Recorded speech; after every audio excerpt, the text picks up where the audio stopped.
முடிவின் துவக்கம் இந்த நிகழ்ச்சிக்கு உங்கள் அனைவரையும் வரவேற்கிறேன். நாம் கடந்த சில வாரங்களாக அநேக காரியங்களை குறித்து நம்ம பேசிக்கிட்டு வரோம்.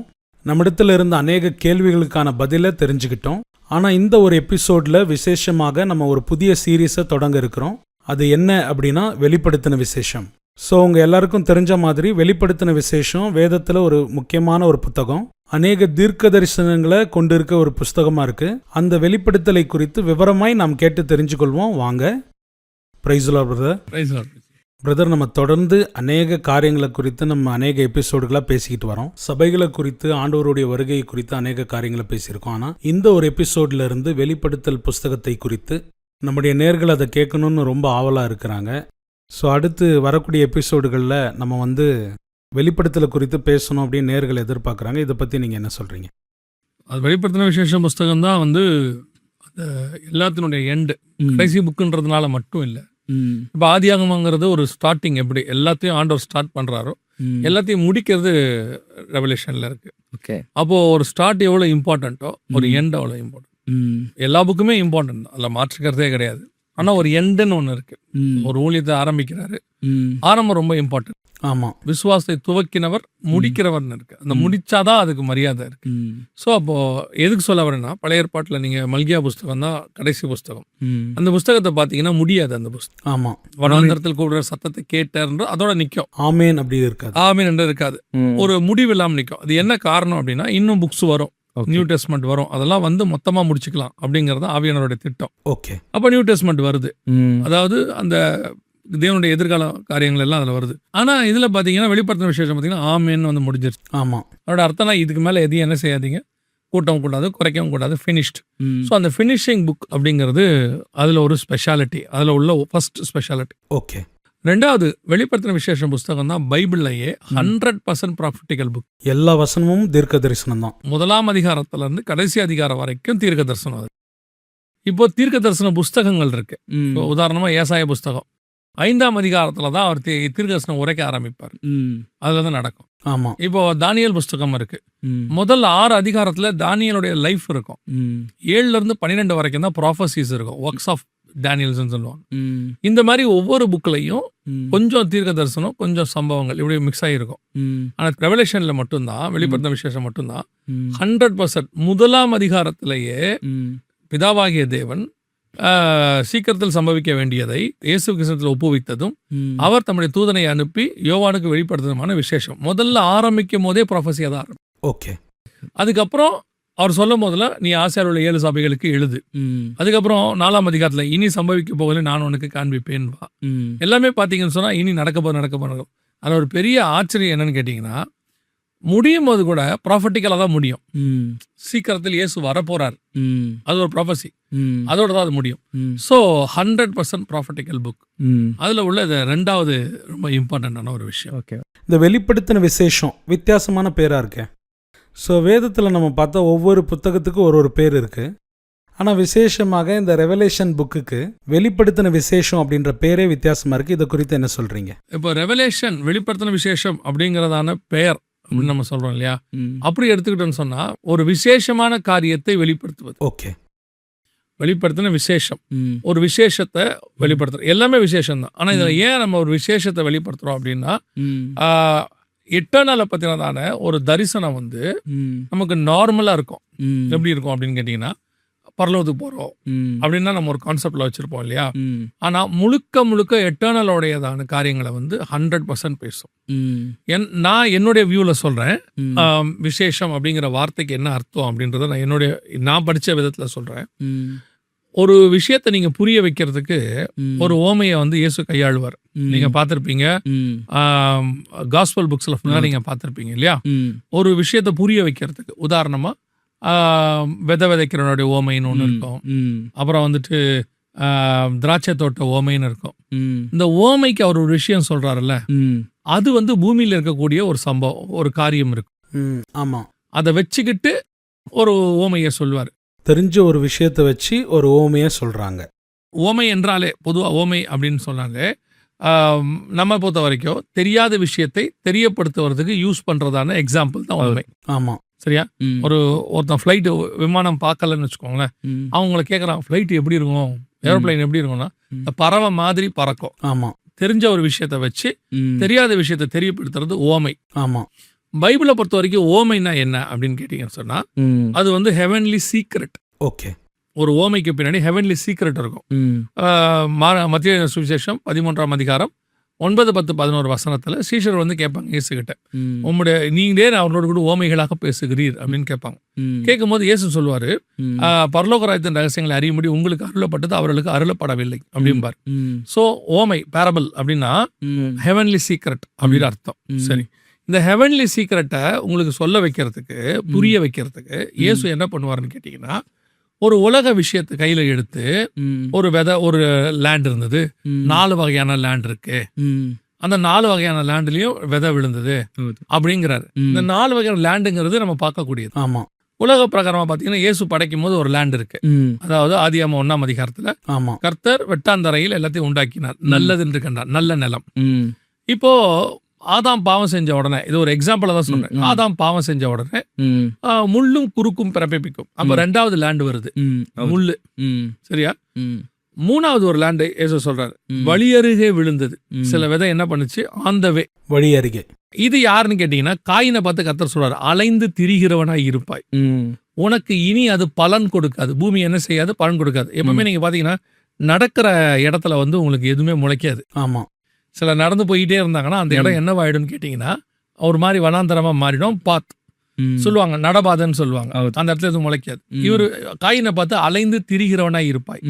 இயேசு சொன்ன லேண்ட்ல 3வது லேண்டு அது வந்து வழி அருகே விழுந்தது, நடந்து திரிகிற இடம், வழி போகிறது. 4வதுல இருந்து கற்பாறை. இந்த கற்பாறைங்கிறது எங்க வருது அப்படின்னு கேட்டீங்கன்னு சொன்னா கண்மலை தண்ணி, இயேசு கிறிஸ்து இந்த ஜனங்களுக்கு வரக்கூடியது கற்பாறை வருது. 4 லேண்டு சொல்லுவார் அவர். இப்ப இந்த 4 லேண்ட்லயே விதை விழுந்ததுன்றார் இல்லையா, இது ஒரு வகையான சீக்ரெட், ஹெவன்லி சீக்ரெட். ஓகே. ஆனா 4 லேண்டு பூமியில் நம்ம கண்ணுக்கு முன்னாடி இருக்கு. நீங்க நார்மலா பாத்தீங்கன்னா ஒரு முள்ளுற லேண்ட் இருக்கும், ஆமா, ஒரு நல்ல லேண்ட் இருக்கும், இன்னொன்னு பாத்தீங்கன்னு சொன்னா ஒரு ஒண்ணுமே இல்லாம வேஸ்ட் லேண்ட், நடபாதை இருக்கும். ஒரு இடத்துல பாத்தீங்கன்னா மலை கிடக்கும், கற்பாறை. இது 4 நம்ம கண்ணு முன்னாடி இருக்கு. 4க்கு பின்னாடி 4 சீக்ரெட் இருக்கு. விதைங்கிறது வசனம். இப்போ இதை வச்சுக்கிட்டு நமக்கு ஒரு விஷயம் சொல்றாரு, இதுல வந்து ஒரு ஹெவன்லி சீக்ரெட் இருக்கு, இவ்வளவு இருக்குல்ல. ஆமா. ஆனா ரெவலேஷன்ல மட்டும் அவர் சொல்லக்கூடிய எந்த எக்ஸாம்பிளும் பூமியில இருக்காது. ஆமா. எதையுமே நீங்க பூமியில இருக்கிற எக்ஸாம்பிளை வச்சு நீங்க பொதுவா ஒருத்தருக்கு புரிய வைக்கணும்னா அவனுக்கு தெரிஞ்ச ஒரு விஷயத்த சொல்லிதானே புரிய வைக்கணும். இவர் சொல்லக்கூடிய எதுவுமே அவனுக்கு தெரியாது. ஆமா. அதை வச்சுக்கிட்டு ஒரு ஓமையா சொல்லி ஒரு விஷயத்த புரிய வைப்பார். ஆமா. எக்ஸாம்பிள் சொல்றேன், ஒரு மிருகத்தை சொல்றாரு. சமுத்திரத்துல இருந்து ஒரு மிருகம் எழும்பி வந்தது, அதற்கு 7 தலை 10 கொம்பு இருந்தது அப்படின்னு. அப்படி ஒரு மிருகம் உலகத்துல இல்லவே இல்லை. ஆமா.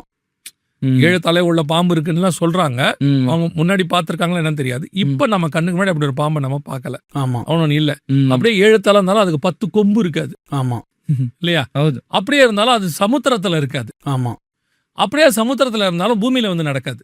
ஆமா. கடற்கரைக்கு அது வருது. அப்ப இப்படின்றது ஒரு இல்லாத ஒரு மிருகம். ஆமா. இதே மாதிரிதான் நீங்க பைபிள்ல ரெவலேஷன்ல அவர் சொல்லக்கூடிய விஷயங்கள் இருக்கு இல்லையா, இது எதுவுமே பூமியில நீங்க பார்க்கக்கூடியதான ஒரு எக்ஸாம்பிளாக இருக்காது. ஒரு ஸ்திரீ இருந்தால், சூரியனை அணிந்திருந்தால், சந்திரனின் மேல் நின்றார், 12 நட்சத்திரங்கள் அவள் தலையின் மேல் இருந்தது. இப்படி ஒரு ஸ்திரீயை நீங்க பார்க்கவே முடியாது வேர்ல்ட்ல இல்ல. ஆமா. எதை வேணாலும் எடுத்துக்கொள்ளுங்க, அது வேர்ல்ட்ல இல்லாத ஒரு எக்ஸாம்பிள். அந்த எக்ஸாம்பிளை வச்சுக்கிட்டு உங்களுக்கு, அதாவது இதுவே புரியாது நமக்கு முதல்ல. ஆமா. இதை வச்சுக்கிட்டு இன்னொரு ஹெவன்லி சீக்ரெட், புரியாத விஷயத்தை உங்களுக்கு தெரியப்படுத்துவார். அப்ப இந்த மெத்தட் எப்படி பாருங்க. ஆமா. இந்த மெத்தட் ஆஃப் பிரசன்டேஷன். நீங்க ஒரு பள்ளிக்கூடத்துக்கு படிக்க போனீங்கன்னா உங்க மொழியில சொல்லி தருவாங்க. அதுக்கு தமிழோ கன்னடமோ இதில் சொல்லி தருவாங்க, இங்கிலீஷ்ல சொல்லி தருவாங்க. சரியா? அந்த பாடத்தை நமக்கு புரிய வைக்கிறதுக்காக அவங்க அவ்வளோ பாடுபடுறாங்க. நம்ம தெரிஞ்ச லாங்குவேஜ், ஒரு தெரியாத லாங்குவேஜ்ல இதுவரைக்கும் நீங்க பார்க்காத ஒரு பாடத்தை எப்படி சொல்லி தருவீங்க? கஷ்டமாகும், முடியவே முடியாது. ஆமா. இல்லையா? உங்களுக்கு வந்து ஒருத்தர் வந்து திடீர்னு எடுக்கிறாரு, உங்களுக்கு பிரெஞ்சே தெரியாது, திடீர்னு ஒரு பிரெஞ்சுல வந்து பாடம் எடுக்கிறாரு. எதை பத்தி எடுக்கிறாருன்னா உங்களுக்கு சம்பந்தம் இல்லாத ஒரு ஹிஸ்டரிய பத்தி. இப்ப நீங்க வந்து ஒரு இன்ஜினியரிங் ஸ்டூடெண்ட்னு வச்சுக்கோங்க, இல்ல ஒரு டாக்டருக்கு படிக்கிறீங்க. ஆனா அவர் வந்து அஸ்ட்ரானமி பத்தி எடுக்கிறாரு, வானியல் பத்தி எடுக்கிறாரு, விண்வெளியை பத்தி எடுக்கிறாரு. எடுக்கிறவர் எதுல எடுக்கிறாருன்னா பிரெஞ்சுல எடுக்கிறாரு. இப்ப உங்களுக்கு என்ன தோணும்? முதல்ல எனக்கு இந்த சப்ஜெக்டே தெரியாது. ஆமா. ஏதோ தெரிஞ்ச சப்ஜெக்டா இருந்தா கூட ஏதோ அடிச்சு பிடிச்சி கத்துப்பேன். ஆமா. ரெண்டாவது நீ எடுக்கிறது எதுல எடுக்கிற? பிரெஞ்சு. பிரெஞ்சுல எடுக்கிற. ரெண்டுமே எனக்கு ரெலவெண்ட் கிடையாது, அது ரெண்டும் எனக்கு புரியாது, இது எனக்கு தேவையில்லை அப்படிதானே சொல்லுவோம். ஆமா. ஆனா இதே மாதிரி விஷயத்த கொடுத்து உங்களுக்கு புரிய வைப்பாரு. இது வந்து ஒரு பிரமிப்பான என்ன சொல்றது பிரசன்டேஷன். இதை வந்து வேற யாராலையும் இப்படி ஒரு பிரசன்டேஷனை கையாளவே இல்லை, கையாளவும் முடியாது. ஆமா. எப்பேற்பட்ட ப்ரீச்சர் இல்ல எப்பேற்பட்டதான ஒரு அரசியல் தலைவர் அல்லது ஒரு பிலாசபர், நீங்க எல்லாம் எப்பேற்பட்ட ஒரு ஸ்டோரி டெல்லர், யாருக்கிட்ட வேணா கேளுங்க, அவர் சொல்லக்கூடிய ஒரு ஸ்டோரி ஒண்ணு புரியுற மாதிரி தான் புரியுற லாங்குவேஜ்ல சொல்லுவாரு, இல்ல இவங்களுக்கு புரியறதுக்கு அவர் ஒரு மெனக்கெட்டு ஒரு விஷயத்த சொல்லுவார். ஆனா புரியாத ஒரு விஷயத்த புரியாத ஒரு பிரசன்டேஷன்ல நமக்கு புரிய வைக்கிறார்ல, அதற்கு பேர் தான் வெளிப்படுத்தின விசேஷம். ஓகே. நான் அந்த விசேஷத்தை அப்படிதான் பாக்குறேன் இல்லையா? ஆமா. ரெண்டாவது இது வந்து ஒரு ரெண்டாவது பாயிண்ட்னு வச்சுக்கோங்களேன். மூணாவது பாயிண்ட் அதுல என்ன ஒரு ரொம்ப விசேஷம் அப்படின்னு கேட்டீங்கன்னா, இந்த புக்கு வந்து எல்லா புக்குல இருந்தும் ரெஃபரன்ஸ் இருக்கும். அதுல ஜஸ்ட் 22 சாப்டர்ஸ் தான், 22 அதிகாரம் தான். மேக்சிமம் பைபிள்ல இருக்கக்கூடிய புக்ஸோடைய ரெஃபரன்ஸ் இதுல இருக்கும். உதாரணத்துக்கு எசேக்கியேல் புக்ல உள்ளதான காரியங்கள் இதுல இருக்கும். 4 ஜீவன்கள் பத்தி இருக்கு. சகரியாவில் இருக்கக்கூடிய 4 குதிரைகள் பத்தி இங்க இருக்கும். 2 சாட்சிகள் பத்தி இங்க இருக்கும். சரியா? ஜெனிசிஸ்ல இருக்கக்கூடியதான ஜீவ விருட்சத்தை பத்தி இதுல இருக்கும். ஆமா. சரியா? யாத்ராகமத்துல அடிக்கப்பட்ட வண்ணமா இருக்கிற ஆட்டுக்குட்டியை பத்தி இங்க இருக்கும். ஆமா. எதை வேணா எடுத்துக்கோங்க, அதுல சொல்லப்பட்ட ஒரு விஷயம் இதுல இருக்கும். எனக்கு தெரிஞ்ச வரைக்கும் ஒரு 70 to 80% மற்ற புக்ஸோட ரெஃபரன்ஸ் இதுல எடுக்க முடியும், நீங்க அதை பார்க்க முடியும். ஓகே. இது வந்து அப்படி ஒரு கம்ப்ரஸ்டு மோடு. அதனாலதான் பாருங்களேன், 2000 வருஷமா அந்த புக்கை இன்னும் தியானிச்சு முடிக்கவே முடியல யாராலையும். ஆமா. 22 அதிகாரம் தான் இருக்கு, ஆனா அதை 2000 வருஷமா தியானிக்கிறோம். நீங்க யார் யாரெல்லாம் தியானிக்கிறான்னு நினைக்கிறீங்க? நம்ம காலத்துல நம்ம தியானிக்கிற மக்கள்லாம் இருக்காங்க. சர் ஐசக் நியூட்டன்ல இருந்து, ஓகே, ஆல்பர்ட் ஐன்ஸ்டீன்ல இருந்து எல்லாருமே தியானிச்சிருக்காங்க. அவ்வளோ பேரும் இந்த பைபிளை படிச்சு எல்லாத்தையும் பார்த்துட்டு கடைசியா இது வந்து ஒரு கடல் கூட கிடையாது, கடல் கூட பூமிக்குள்ள இருக்குன்னு ஒரு அளவுக்குள்ள நீங்க கொண்டாந்துடலாம். 70% லேண்டு, 30% லேண்டு, 70% வாட்டரு அப்படின்னு இந்த பூமிக்குள்ளதான் கடல் இருக்கு. சோ இதுதான் கடவுளோட வரையறைன்னு ஒரு லிமிட்டு கொண்டாந்துடலாம். நான் பைபிளை நீங்க லிமிட்டுக்குள்ள கொண்டே வர முடியாது. அதுல வெளிப்படுத்தின விசேஷத்தை நோ சான்ஸ். ஸோ அப்படி ஒரு விசேஷமான புக். நிறைய பேர் என்ன பண்றாங்கன்னா, இந்த புஸ்தகத்துக்கு இம்பார்ட்டன்ஸ் கொடுக்கறது இல்லை. ஏன் அப்படின்னு கேட்டால் அது படித்தாலும் எங்களுக்கு புரியலன்னு சொல்றாங்க. ஸோ அப்படின்னா இந்த ரெவலேஷன் புஸ்தகம், வெளிப்படுத்தின விசேஷம், ஒரு சபைக்கு இந்த புத்தகம் எவ்வளவு முக்கியத்துவமானது? ரெவலேஷன் புக்கோட இம்பார்ட்டன்ஸ் என்ன அப்படின்னு கேட்டீங்கன்னா, இயேசு பரமேறி போனதுல இருந்து திருப்பி எட்டர்னல் வர வரைக்கும், நித்தியம், அது எவ்வளவு நாள் நமக்கு தெரியாது. இப்போ வரைக்கும் 2000 வருஷம் ஆயிடுச்சு. அவ்வளோடைய காலகட்டமும் அது உள்ள இருக்கு. இனி சம்பவிக்க போகிறதை நான் உனக்கு காண்பிப்பேன், அவ்வளோ அது உள்ள இருக்கு. எல்லா காலகட்டத்துக்குரியதும் அதுல இருக்கு. நம்மளே இப்ப 2000 வருஷம் கிராஸ் பண்ணி வந்துட்டு இன்னும் இதுல படிச்சுக்கிட்டு இருக்கோம். ஆமா. அப்ப 2000 வருஷம் மக்கள் எதை படிச்சிருப்பாங்க? ஆமா இல்லையா? நம்ம கண்ணுக்கு முன்னாடி 2000 வருஷங்கிறது அப்படி நம்ம பேசிக்கிறோம் 2000 இயர்ஸ் அப்படின்னு. பட் 2000 இயர்ஸ் அந்த புக்கு கிராஸ் பண்ணிருக்கு. ஆமா, ஜேர்னி பண்ணிருக்கு. அப்ப ஜனங்களுக்கு தேவையான அடுத்து வரக்கூடிய எல்லா விஷயங்களும், அவங்களுக்கு லைஃப்ல தேவையான விஷயங்கள், அடுத்து அவங்க தெரிஞ்சுக்க வேண்டிய ப்ரொஃபசிஸ், அந்த நேரத்துல இனி என்ன சம்பவிக்கும் அப்படின்றத அவங்க கிளியில இருந்து கம்ப்யூட்டர் வரைக்கும் நம்ம போய் கேட்கறோம். ஆமா, என்ன போய் விசாரிக்கிறோம்னா என் எதிர்காலம் எப்படி இருக்கும், என்ன நடக்கும். ஆனா ஒரு பூமியோட எதிர்காலம், ஒரு திருச்சபையினுடைய எதிர்காலம், ஒரு தனிப்பட்ட மனிதனுடைய எதிர்காலம், டெக்னாலஜியோட எதிர்காலம், இது எல்லாமே இது உள்ள இருக்கும். ஆமா. ஆனா இது எழுதப்பட்டது 2000 வருஷத்துக்கு முன்னாடி. அதான் ஒரு பெரிய விஷயம். நீங்க இந்த விசேஷத்தை கேட்டீங்கல்ல, இதுல நான் ரொம்ப ஆச்சரியப்பட்ட இன்னொரு விஷயம், எல்லா புக்கும் இதோட இணையும் சொல்றோம்ல. டேனியல் புக் இருக்கு, புக் ஆஃப் டேனியல்ஸ், நம்ம என்ன சொல்லுவோம், புக் ஆஃப் டேனியல்ஸ். இந்த புஸ்தகம் வந்து, இந்த புஸ்தகமும் இதுவும் ரெண்டும் பேரலல் புக்கு. பொதுவா என்ன சொல்றாங்கன்னா ட்வின் புக்ஸ்ன்னு சொல்லுவாங்க, ரெட்டப்பிறவிகள் நம்ம சொல்லுவோம், 2 குழந்தை ஒன்னா பிறகுன்னு. அந்த மாதிரி இந்த 2 புக்கும் ஒண்ணு. இதுல ஒரு 22 அதிகாரம், அதுல ஒரு 12 அதிகாரம், 34 அதிகாரம். இந்த 34 அதிகாரமும் மொத்தமா எல்லாத்தையும் உள்ளடக்கி இருக்கும். இயேசு கிறிஸ்து 33 வருஷம் பூமியில இருந்தாரு சொல்லுவாங்க, 34 வருஷம். ஆமா, அவருக்குள்ள எல்லாமே அடக்கம். சோ அந்த மாதிரி இந்த 2 புக்குக்குள்ள ராஜ்யங்கள், அப்புறம் சபகாலங்கள், அப்புறம் வந்துட்டு உலகத்தினுடைய காரியங்கள், அத்தனையும் இது உள்ள உள்ளடக்கம். தேவனுடைய திட்டம் இவ்வளவும் உள்ளடக்கப்பட்டிருக்கும். எனக்கு இதுல என்ன ரொம்ப நான் ஆச்சரியப்பட்ட ஒரு விஷயம், நான் படிக்கும் போது எனக்கு புரிஞ்சது அல்லது நான் ரொம்ப பிரமிச்ச ஒரு விஷயங்கள்ல ஒண்ணு என்னன்னா, இந்த தானியேல் புக்கை எழுதின தானியேல் இருக்கார்ல, இவர் வந்து ஒரு எபிரேயன். சரிங்களா? தானியேல் வந்து ஒரு இஸ்ரவேல் கோத்திரத்தை சார்ந்தவர்.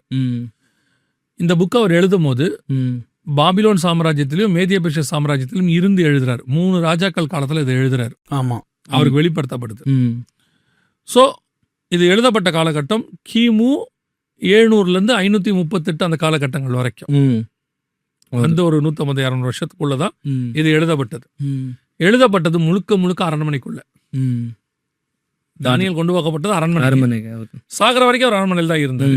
அதாவது ஏதோ ஒரு ஒர்க்ல இருந்தாரு. அங்கதான் இவருக்கு இது வெளிப்படுத்தப்படுது. சரிங்களா? எழுதப்பட்டது எபிரேய மொழியில. இவர் எழுதுறது முழுக்க எபிரேய மொழி. அப்படி இந்த பக்கம் வந்துட்டீங்கன்னா இவரு படிப்பறிவு இல்லாத மீனவர்னு இருக்கு. ஆமா. இவரை பத்தி வசனம் என்ன சொல்றதுன்னா, யோவான் சொல்றாங்க, படிப்பறிவு இல்லாதவரும் பேதமை உள்ளவர்கள், அவங்களுக்கு ஒண்ணுமே தெரியாது. ஆமா. ஆனா தானியேலை பத்தி சொல்லுது கல்வியில் நிபுணர்னு இருக்கு. ஆமா. அவரை பத்தி சொல்லுங்க. இவர் இதை எங்க எழுதுறாருன்னு கேட்டீங்கன்னா சிறைச்சாலையில் எழுதுறாரு. யோவான் வந்து அதான் ஒரு விசேஷம் பிரதர். என்னன்னா யோவான் வந்து இதுக்கு முன்னாடி நிறைய புஸ்தகம் எழுதியிருக்காரு. சுவிசேஷ புஸ்தகம் மற்றும் 3 நிருபங்களை எழுதியிருக்காரு. விசேஷமா இந்த புஸ்தகத்தை இவர் பத்மோஸ் தீவுல இருந்து ஆண்டவர் இவருக்கு ஏவி அவர் எழுதுறாரு. அது ஒரு ரீசன் என்னன்னா, நான் இதை முடிச்சிடறேன், அப்புறம் அதை சொல்றேன். அப்போ இது எழுதப்பட்டது வந்து பத்மதீவுல வச்சு எழுதப்படுது, சிறைச்சாலைக்குள்ள எழுதுறது. 3வது இது எழுதப்பட்டது கிரேக்க மொழியில. இன்னொரு பெரிய விஷயம் கேட்டீங்கன்னா, யூதர்கள் கிரேக்க மொழி பேச மாட்டாங்க. கிரேக்க மொழியை அவங்க அருவருப்பாங்க. ஃபாரின் லாங்குவேஜ்ல அவங்க பிடிக்காத லாங்குவேஜ் கிரீக் தான். அதனால அவங்க அதை பேச மாட்டாங்க. பட் அந்த லாங்குவேஜ்ல இவர் எழுதுறாரு. சரிங்களா? அதையும் தாண்டி ஒரு பெரிய விஷயம் என்ன அப்படின்னு கேட்டீங்கன்னா, இவர் சொல்லக்கூடிய இந்த விஷயம் எதுவுமே அவங்களுக்கு ரெலவெண்டா இருக்காது. ஆமா. யூதர்களுக்கோ யாருக்கோ ரெலவெண்டா இருக்காது. சோ இது முழுக்க முழுக்க அப்படியே தானியேலுக்கு ஆப்போசிட். தானியேல் இஸ்ரவேல் கோத்திரத்துக்கு சம்பந்தப்பட்ட, தானியேல் பார்த்து ஆண்டவர் சொல்லுவாரு 9ஆம் அதிகாரம் தானியேல்ல, உன் ஜனத்தின் மேலும் உன் நகரத்தின் மேலும் அப்படின்னு அவங்க சொல்லுவாரு. இங்க சொல்லுவாரு ஆசியாவில் உள்ள 7 சபைக்கு எழுது. ஆமா. இது இஸ்ரவேலுக்கு வெளியே இருக்கிறது, இது இஸ்ரவேலுக்கு உள்ள இருக்கிறது. ஆமா. அப்ப யோசிச்சு பாருங்களேன், இது ரெண்டும் கான்ட்ராஸ்ட், டோட்டல் கான்ட்ராஸ்ட். அப்படி எழுதும் பொழுது இந்த 2 புக்கும் ஒரு விஷயத்த பேசுது பாருங்க. இடைப்பட்ட காலம்னு எடுத்துக்கிட்டீங்கன்னா ஏறக்குறைய 500 to 600 இயர்ஸ். ஆமா. இடைப்பட்ட காலம். இந்த இடைப்பட்ட காலத்துல இவருக்கும் இதுக்கும் சம்பந்தமே கிடையாது. எப்படி இது சாத்தியம்? இதுலயும் நடுவில் ஒரு 400 வருஷம் வந்து இருண்ட காலம், வசனமே இல்லாத காலம். எங்கேயோ மீன் பிடிச்சிட்டு இருக்கிற ஒருத்தரை பிடிச்சி வெளிப்படுத்தின விசேஷம் கொடுக்குறாரு. ஆமா. இந்த வெளிப்படுத்தின விசேஷம் யாருடைய பின்புக்கா இருக்குன்னா தேர்ந்தெடுக்கப்பட்ட தானியேல்ட்ட இருக்கு. அப்போ இந்த இந்த இந்த இந்த மாதிரி ஒரு பேரை செலக்ட் பண்ணவே தேவனால மட்டும்தான் முடியும். ஆமா. இல்லையா? ஆமா. இன்னைக்கு ஒரு கணவனை மனைவியை செலக்ட் பண்ணா 2 பேரும் படிப்புல, சம்பாத்தியத்துல, எல்லாத்துலயும் ஒன்னா இருக்கணும்னு நம்ம எக்ஸ்பெக்ட் பண்றோம். ஆமா. இல்லையா? 2 பேரும் ஒரே லாங்குவேஜா இருக்கணும்ன்றது மேக்சிமம் நம்ம அதுதான் எடுக்கிறோம். 1-2 மாறி போகும் மேக்சிமம். ஆனால் இங்க 2 கான்ட்ராஸ்ட். இதுதான் அதோட மிகப்பெரிய விசேஷம். சரியா? அடுத்து நீங்க கேட்ட கேள்விக்கு நான் வரேன். எப்படி ஒரு சிறைச்சாலைக்குள்ள வச்சுக்கிட்டு இதை சொல்ல முடியும்? ஆமா. அதானே நீங்க கேட்டீங்க. ஆமா. ஒரு சிறைச்சாலைக்குள்ள வச்சுக்கிட்டு இது எப்படி சொல்ல முடியும் அப்படின்னா, உலக சரித்திரத்தை, ஆனா இதுக்கு அப்புறம் தான் எல்லாமே. இதுதான் ஃபர்ஸ்ட், மிச்சம் எல்லாம் இதுக்கு அப்புறம். ஒருவேளை இதுக்கு முன்னாடினா பவுலா இருப்பாரு. பைபிள் தான். நல்லா கவனிச்சீங்கன்னா உலக சரித்திரத்தை புரட்டி போடுற புஸ்தகங்கள் பெரும்பான்மையானவைகள் சிறைச்சாலையில் எழுதப்பட்டது. பெரிய பெரிய காரியங்கள் எல்லாம் சிறைச்சாலையில் எழுதப்பட்டது. பெரிய பெரிய தலைவர்கள் சிறைச்சாலையில உட்கார்ந்துதான் பெரிய பெரிய காரியங்களை சிந்திச்சிருக்காங்க. ஆனா இது எல்லாத்துக்கும் முன்னோடி 2000 வருஷத்துக்கு முன்னாடி சிறைச்சாலை நிருபங்கள்னு ஒண்ணு பவுல் கிட்ட இருக்கு. ஆமா. Letters from the prison. ஆமா. எழுதப்படுது. அப்போ அந்த சிறைச்சாலை பிரசங்கங்களுடைய கடைசி தான் இது. இதுக்கு நான் என்ன நினைக்கிறேன் அப்படின்னா, பத்மதீவை பத்தி சொல்லும் போது தனிமை சிறைன்னு சொல்றாங்க, தனித்து கொண்டு வச்சுட்டாங்க. ஆனா நான் என்ன நினைக்கிறேன், இவங்க யாரும் அவரை தனியா வைக்கல, ஆண்டவர் இவரை தனியா கூட்டிட்டு போயிட்டாரு. ஏன்னா காட் உங்களோட கூட இடைப்படணும்னா, உங்ககிட்ட ஒரு விசேஷமான பொருளை கொடுக்கணும்னா யூ மஸ்ட் பி அவைலபிள். ஆமா. எந்த டிஸ்டர்பன்ஸும் இல்லாம நீங்க இருக்கணும். சரியா? இப்போ மோசே கிட்ட நியாயப்பிரமாணத்தை கொடுக்கணும். ஜனங்களை விட்டு பிரிச்சு என்ன பண்றாரு, மலைக்கு மேல கூட்டிட்டு போய் மேகத்துக்குள்ள கொண்டு போயிடுறாரு. ஆமா. மலையில கூட 3 பேர் இருக்கான். நாதாப், அபியூ, ஆரோன் 3 பேர் இருக்காங்க. இன்னும் கொஞ்சம் என்ன செய்யறாருன்னா, மலை உச்சிக்கு போகும்போது யோசுவா கூட வராரு மலை உச்சியில. அதையும் தாண்டி மேகத்துக்குள்ள மோசே போறாரு. அங்க போனாதான் அவருக்கு ரெவலேஷன் கிடைக்குது. ஆமா, அவருக்கு உண்டானது கிடைக்குது. அப்போ காட் நம்ம கிட்ட ஒரு பிரதானமானது கொடுக்கணும், இல்ல முக்கியமானது நம்ம கிட்ட ஆண்டவர் பேசணும்னு சொன்னா, காட் வந்து நம்மளை செப்பரேட் பண்றாரு அல்லது பிரிக்கிறார், கொண்டு போய் வச்சு தனியா நம்ம கிட்ட பேசணும்னு விரும்புறாரு. ஆனா நம்ம அதுக்கு சில நேரத்துல ஒத்துழைக்க மாட்டோம். இங்க நமக்கு நிறைய பிடிப்புகள் இருக்கு. ஆமா, இப்போ மோசே ஜனங்களோட அப்படியே அட்டாச் ஆயிட்டாரு. ஜனங்களுக்காக உயிர் கொடுக்குற அளவுக்கு அட்டாச். அவங்கள கொல்றதா என்ன கொல்லுங்க அப்படிங்கிற இடத்துக்கு வந்துட்டாரு. அந்த மோசைய ஃபர்ஸ்ட் அட்வைஸ் அவங்க மாமனார் வழியா வருது, இவங்களெல்லாம் விட்டுட்டு 50 பேரா பிரிச்சு கொடுத்துட்டு நீ போ அப்படின்னு. இந்த முதல் அட்வைஸ். அடுத்து ஆண்டவர் சொல்றாரு, நீ மலை மேல ஏறி வா. ஆமா. அப்போ காட் என்ன பண்றாரு, உங்களை செப்பரேட் பண்ண உங்ககிட்ட ஏதோ ஒரு முக்கியமா பேச போறான்னு அர்த்தம். ஒரு 90 வயசுல ஒரு மனுஷனை, இது வந்து யோவான் எழுதும்போது 90 வயசு. ஆமா, 90 வயசுல ஒரு மனுஷனை செப்பரேட் பண்ணி கூட்டிட்டு போய் காட் ஒரு தனிமை சிறை. நீங்க தனிமை சிறைனா என்ன நினைப்போம் பொதுவா? மனிதன் தனிமையா இருப்பது நல்லதல்ல. ஆமா, அது கணவன் மனைவி மட்டும் இல்ல, உலகமே தனியா இருக்காது. யாராவது ஒருத்தர் வேணும் இல்ல, ஆமா, கூட ஒரு பேச்சு துணைக்கு ஏதோ உனக்கு. பட் அந்த தனிமை தான் காட் உங்ககிட்ட எக்ஸ்பெக்ட் பண்ற பெரிய விஷயம். யார் இதை சொல்றாருன்னா, மனிதன் தனிமையா இருப்பது நல்லதல்லன்னு சொல்ற காட் அதை சொல்றாரு. ஆமா, மனிதன் தனிமையா இருப்பது நல்லதல்லன்ட்டு ஒரு ஏற்ற துணியை உண்டாக்குற காடு சொல்றாரு, நம்ம தனியா இருக்கலாம் வான்றாரு. அப்ப இந்த இடத்துல இவன் தனிமையா இல்ல, இவனுக்கு ஏற்ற துணையா காடு மாறுறாரு. இன்னொன்னு என்னன்னா பிரதர், இப்ப நீங்க சொன்ன மாதிரி இயேசு சுவாமியும் கூட இந்த உலகத்துல வந்து அவர் ஊழியம் பண்ணிக்கிட்டு இருந்தாரு. ஆனா தேவனிடத்துல வெளிப்பாடு வாங்குறதுக்கு அவரு முழுவதும் ஜபத்துல தேவ சமூகத்துல காத்துக்கிட்டு இருப்பாங்கன்னு பாக்குறோம். அது நீங்க அதுல இன்னும் கொஞ்சம் கவனிச்சீங்கன்னா, இயேசு ஊழியத்தை தொடங்கும் போது 40 நாள் கூட்டிட்டு போயிருவாரு. ஆமா, ஆவியானவராலே வனாந்தரத்திற்கு கொண்டு போகப்பட்டார். அவர் அங்கே காட்டு மிருகங்களோடு சஞ்சரித்தார். மிருகம் வந்து ஏற்ற துணை கிடையாது. ஆமா, ஆதியாகமத்துல 2ஆம் அதிகாரத்துல இவர் வந்து 2ஆம் ஆதாம், 1ஆம் ஆதாம கொண்டு போய் தனியா வச்சுட்டு தோட்டத்துல வச்சுட்டு எல்லா மிருகத்தையும் கூட்டிட்டு வர்றாரு. கூட்டிட்டு வந்த பிறகு இந்த மிருகங்களை எல்லாம் ஆதாம் பாக்குறாரு. பார்த்த பிறகு என்ன சொல்றாரு, ஆதாமுக்கோ இன்னும் ஏற்ற துணை உண்டாகவில்லை. இப்ப 2ஆம் ஆதாம் இயேசு கிறிஸ்துவ வனாந்தரத்துக்கு கூட்டு போயிட்டாரு. ஆமா, மார்க் 1ஆம் அதிகாரம் சொல்லுது, இயேசு காட்டு மிருகங்கள் நடுவே சஞ்சரித்து கொண்டிருந்தார். இப்ப காட் யாரு கூட இருக்கிறாருன்னா, ஏற்ற துணை இல்லாத ஆளோட இருக்கிறாரு. ஆமா, இயேசுக்கோ இன்னும் ஏற்ற துணை உண்டாகவில்லை. ஏன்னா மிருகத்தோட இருக்கிறார் இல்லையா? அதே மாதிரி தான் அந்த தனிமையில் அவர் இருக்கும் பொழுது 40 நாள் வசனம் சொல்ல முடியும் போது தேவதூதர்கள் வந்து அவருக்கு பணிவிடை செய்தார். ஆமா, இப்ப யோவானை பத்மதியை கூட்டு போயாச்சு. அந்த தனிமையில இருக்கும் போதுதான் தேவதூதன் வந்து இது கொடுக்கிறார். ஏன்னா இயேசு தம்முடைய தூதனை அனுப்பி யோவானுக்கு வெளிப்படுத்தின விசேஷம்னு 1ஆம் அதிகாரத்துல இருக்கு. இயேசுவுக்கு 40 நாள் முடியும் போது தேவதூதன் வந்து பணிவிடை செய்தார்கள். இங்க இவர் தனிமையா இருக்கும் பொழுது தேவதூதன் வந்து வெளிப்படுத்தின விசேஷம் கொடுக்கிறார். அப்படின்னா இந்த புக்கு எழுதுறதுக்கான பிரிமினரி ஒர்க் இருக்குல்ல. ஆமா, பொதுவா நீங்க ஏதாவது ஒன்று எழுத போறீங்கன்னா முதல்ல பேப்பர் வாங்குவீங்க, ஒரு டேபிள் ரெடி பண்ணுவீங்க, ஒரு பேனா ரெடி பண்ணுவீங்க. இந்த ப்ரிப்பரேஷன் ஒரு வாட்டர் பாட்டில் எடுத்து வச்சுப்பீங்க. இந்த ப்ரிப்பரேஷன் ஒண்ணு இருக்குல்ல, அந்த ப்ரிப்பரேஷன் யோவானுக்கு எதுன்னு கேட்டீங்கன்னா, அவர் பத்மதியை கூட்டு போறது. பத்மதியை கூட்டு போயிட்டு ஆள் இல்லாத இடத்துல உட்கார வச்சுட்டு தேவதூதனை அனுப்பி 2 பேரும் பேசுறது. ஆமா, இந்த ப்ரிப்பரேஷனுக்கு அப்புறம் கிடைச்சதுதான் வெளிப்படுத்துறது. இன்னொன்னு என்னன்னா பிரதர், நான் ஹிஸ்டரியில படிச்சேன், ரெவலேஷன் வந்து ஆரம்பத்துல பைபிள்ல சேர்க்கவே இல்லை. நிறைய கான்ட்ரவர்சிஸ்க்கு பிறகு ஆண்டவர் எப்படியோ இந்த ரெவலேஷன் புத்தகத்தை பைபிள்ல இணைச்சிட்டாருன்னு சொல்றாங்க. ஆமா, அதுக்கு ரீசன் இருக்கு. என்ன அப்படின்னா, இந்த வெளிப்படுத்தின விசேஷம் முதல்ல இவங்க யாருக்குமே புரியல.